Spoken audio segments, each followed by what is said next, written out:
একটা বড় খবর আপনাদেরকে দেখাচ্ছে। এই মহিলার ইট, আর এই মহিলাটা দান করে দিচ্ছে রাস্তার ধারে যে ইট লাগানো ছিল খামার একবারে পুরো দান করে দিচ্ছে, আর বলছে তোমরা যাও বাবরি মসজিদের জন্য এই ইট নিয়ে চলে যাও।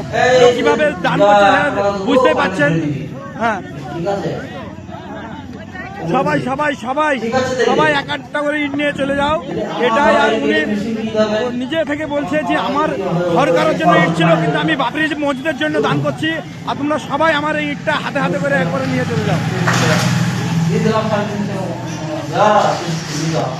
তো দেখতে পাচ্ছেন কিভাবে ইটের খামার রাস্তা থেকে সব নিয়ে যাচ্ছে, আর এই আমার চাচি মানে দান করে দিচ্ছে, যেহেতু বাবরি মসজিদে ইটের দরকার, আর সেই কারণে দান করছে, আর সবাইকে ডেকে বলছে আমার ইটগুলো সবগুলো নিয়ে চলে যাও।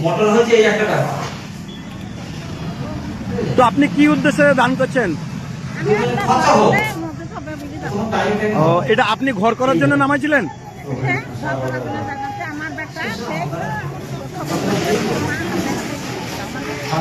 ও, তাই আপনি হাতে হাতে ইট দিয়ে দিচ্ছেন। ও, তো আপনি অনেক খুশি, আর ইটগুলা দিতে পেরে হ্যাঁ অনেক খুশি। তো খামার পুরো ইট পুরো নিয়ে চলে যাচ্ছে।